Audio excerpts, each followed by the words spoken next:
అరవింద్, అసలు ఏం మాట్లాడుతున్నావో ఏం చేస్తున్నావో నీకు అర్థమవుతుందా?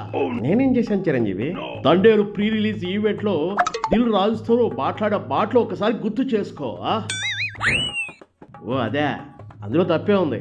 ఒక సినిమా ఇలా పడిపోయింది, ఒక సినిమా ఇలా లేచింది అన్నాను. ఆ మాట మాట్లాడేటప్పుడు ముందు వెనక ఆలోచించాలనే ఇంగిత జ్ఞానం నీకు లేదా? అది కాదు చిరంజీవి, గేమ్ చేంజర్ సినిమా పడిపోయింది, సంక్రాంతికి వస్తున్నాం లేచింది, నిజమే కదా? నేను అన్నది కూడా అదే కదా. అదే నేను అంటున్నాను. సినిమా ఆడితే ఆడుతుంది, పోతే పోతుంది. దాన్ని ప్రేక్షకులు నిర్ణయిస్తారు. కమర్షియల్ గా కొన్ని సక్సెస్ కాలేకపోవచ్చు, కానీ ప్రేక్షకుల మనసును గెలుస్తాయి. మంచి సినిమా చెడ్డ సినిమా అని కాదు చిరంజీవి, నేను ఆలోచించేది కమర్షియల్ యాంగిల్లో. అదే చెప్పాను. నీ కమర్షియల్ యాంగిలే ప్రజారాజ్యం పతనానికి కారణమైంది. ఆ రోజు నిన్ను గుడ్డిగా నమ్మి నేను అబాసు పాలయ్యాను. ఇదిగో చిరంజీవి, ఇప్పుడు రాజకీయాలు ఎందుకులే, సినిమా గురించి మాట్లాడుకుందాం. ఎవరో బయట వాళ్ళు మా వాడిని అంటే నేను పట్టించుకునేవాడికి కాదు, కానీ కావాలని చరణ్ సినిమాని కింద పడిపోయింది అని చిన్న చూపు చూస్తూ చులకనగా మాట్లాడాం. మరి మీ మెగా ఫ్యాన్స్ మా పుష్పాన్ని ఆడుకున్నప్పుడు మేము భరించలేదా? మాకు కూడా ఇప్పుడు టైం వచ్చింది. మాకు నోళ్ళున్నాయి, మాకు చేతులున్నాయి. నోటితో మాట్లాడతాం, చేతితో చూపిస్తాం. ఇదిగో అరవింద్, పుష్పగాడంటే పిల్లాడు.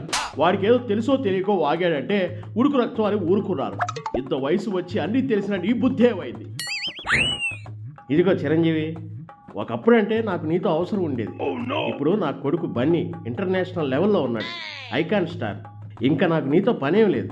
కన్న తల్లిని, సొంత ఊరిని, మన ఎదుగుదలకు కారణమైన మనుషుల్ని ఎప్పటికీ మర్చిపోకూడదు. అంటే ఏంటి నువ్వు చెప్పేది? నాకు అర్థం కావట్లేదు. మా నాన్న రామలింగయ్య గారి వల్ల నువ్వు మెగాస్టార్ అయ్యావు, లేకపోతే నువ్వు ఆఫ్టర్ ఆల్ కానిస్టేబుల్ కొడుకువి. ఇదిగో అరవింద్, నేను స్వయం కృషితో పైకొచ్చాను. ఎవరి దయాదాక్షిణ్యాల వల్ల నేను అభివృద్ధిలోకి రాలేదు. నా కష్టాన్ని నమ్ముకుని నేను వచ్చాను. ఇక నా కొడుకైనా నీ కొడుకైనా నా అనుకుని అందరినీ సపోర్ట్ చేసుకుంటూ వచ్చాను. మీ వాడు ఎంత పొగరికి కొట్టుకుంటున్నా ఏనాడు బన్నీని పల్లెత్తు మాట కూడా తోడలాడలేదు. అది నా సంస్కారం. సంస్కారం గురించి నాకు అక్కర్లేదు, నాకు కావాల్సింది వ్యాపారం. ఒకప్పుడు నువ్వు మెగాస్టార్వి, కానీ ఇప్పుడు మావాడు ఇంటర్నేషనల్ ఐకాన్ స్టార్. అహంకారంతో కళ్ళు నెత్తికెక్కిన వాళ్ళకి పాతాళానికి పడిపోయే రోజు ఖచ్చితంగా వస్తుంది. ఎవరు ఏంటి అనేది అభిమానులు, ప్రేక్షకులు చూస్తూనే ఉన్నారు. నా కొడుకు సినిమా గురించి ఏదో అన్నావని కాదు, నీలో ఉన్న కుళ్ళు బుద్ధిని ప్రశ్నించడానికే నేను ఇక్కడికి వచ్చాను.